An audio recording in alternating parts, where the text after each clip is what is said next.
Japan की government कब तक अपने रिजर्व्स बेचती रहेगी, और अगर ग्लोबल कैरी ट्रेड का कोलैप्स हो जाता है तो फिर जापानी करेंसी के साथ क्या होगा। 20-25% देखते ही देखते जापानीज येन ऊपर की तरफ जा सकता है, और अगर ऐसा हो गया तो 1998 की तरीके का एक एशियन क्राइसिस आ जाएगा मार्केट के अंदर। बात यह है कि जेपीवाई यानी जापानीज येन जो है वो दुनिया की सबसे ज्यादा ट्रेड होने वाली तीसरी सबसे बड़ी करेंसी है, लेकिन आज के वक्त में येन जो है ना वो एक अजीब पैराडॉक्स का शिकार हुआ है। एक तरफ तो सिचुएशन ये है कि बड़े बड़े इन्वेस्टर्स तकरीबन हर क्राइसिस के दौरान में सेफ हेवन समझ के जापानीज येन को खरीदते हैं, और दूसरी तरफ सिचुएशन ये है कि कैरी ट्रेड के लिए येन को बोरो किया जाता है और हाई इंटरेस्ट रेट वाली करेंसीज के अगेंस्ट में बेचकर और उसके बॉन्ड्स खरीदे जाते हैं, यानी कि येन को बेचा जा रहा होता है मार्केट के अंदर, और बेच कर येन मुसलसल वीक होता रहता है। और उसकी वजह यह है कि जापानीज येन वो वाहिद करेंसी है दुनिया के अंदर जिसका इंटरेस्ट रेट 0 या 0 के आसपास भटकता रहता है। थोड़ा सा फ्लैशबैक लेते हैं। 1980 की दिहाई के अंदर जापान एक्सपोर्ट्स का पावर हाउस था, यानी कार्स, टेक्नोलॉजीज, मशीनरीज, हर तरीके की चीजों के अंदर दुनिया के अंदर जापानीज मैन्युफैक्चरिंग छा रही थी।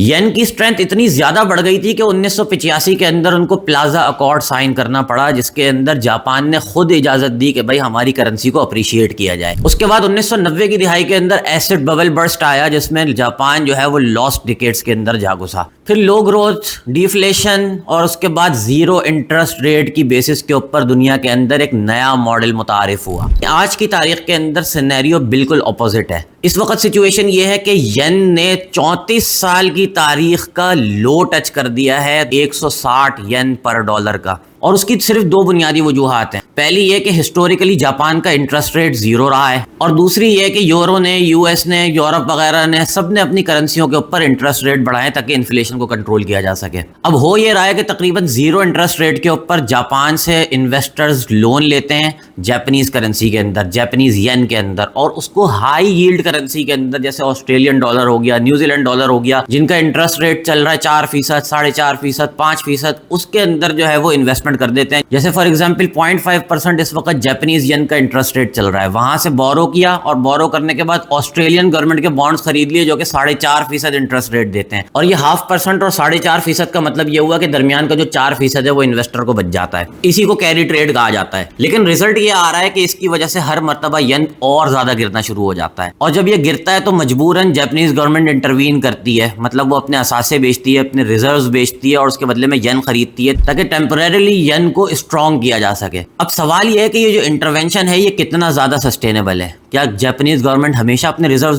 बेच कर येन को स्ट्रॉन्ग बनाने की कोशिश करती रहेगी, और क्या ये सस्टेनेबल भी है? तारीख हमें ये बताती है कि भाई ऐसी पॉलिसीज जो है ना वो आमतौर पर जल्द या बदेर कोलैप्स हो जाती हैं, और अगर कैरी ट्रेड अनवाइंड हो जाता है तो ग्लोबली फॉरेक्स मार्केट के अंदर एक नया चेन रिएक्शन शुरू हो जाएगा। अब सोचो कि अगर एक ही दिन में जापानीज येन 20 से 25% ऊपर की तरफ निकल जाए तो पूरी दुनिया की भाई ग्लोबल फॉरेक्स मार्केट्स के अंदर जितनी भी लेवरेज्ड पोजीशंस हैं, ज्यादातर यानी बिलियंस नहीं शायद ट्रिलियंस ऑफ डॉलर्स की जो पोजीशंस है ना वो वाइप आउट हो जाएंगी। इमर्जिंग मार्केट्स के अंदर लिक्विडिटी का एक ऐसा क्राइसिस आएगा कि दुनिया याद रखेगी उसको। अगर आप 1998 के फाइनेंशियल क्राइसिस को डिटेल में समझना चाहते हो तो कमेंट्स के अंदर बताओ, मैं उसके ऊपर एक अलग सेपरेट वीडियो दे दूंगा। खैर, आज 10 सितंबर 2025 है और येन जो है वो 147 पर डॉलर के हिसाब से ट्रेड हो रहा है मार्केट के अंदर, और सिचुएशन ये है कि बैंक ऑफ जापान ने अपना रेट अभी भी 0.5% के हिसाब से रखा हुआ है। ये 17 सालों का हाईएस्ट रेट है, लेकिन प्रॉब्लम ये है कि ये ग्लोबल स्टैंडर्ड से अब भी बहुत ज्यादा नीचे है। तो आज की पिक्चर फिलहाल ये है कि भाई येन अभी तो स्टेबल दिख रहा है, लेकिन अंदर ही अंदर एक प्रेशर बिल्ड हो रहा है। एक तरफ गवर्नमेंट अपने रिजर्व्स बेच रही है और दूसरी तरफ जो इन्वेस्टर्स हैं वो वीक येन का फायदा उठाने की कोशिश कर रहे हैं पूरी तरीके से। लेकिन ये सिलसिला कब तक चलता रहेगा और ये बैलेंस कब तक बना रहेगा? ये बैलेंस अगर टूट गया तो न सिर्फ ये है कि जापानीज इकोनॉमी बल्कि पूरी दुनिया के ऊपर इसका असर दिखाई देगा। लेकिन इस वक्त इससे ज्यादा जरूरी सवाल ये है कि सन 2020 के कोविड के क्राइसिस और उसके बाद रिसेशन लाइक सिचुएशन से जो हम मुसलसल गुजर रहे हैं और बड़े बड़े वॉर लाइक सिचुएशन मुसलसल हम पर आ रही हैं, तो क्या हम इस तरीके के एक और फाइनेंशियल क्राइसिस के लिए तैयार हैं?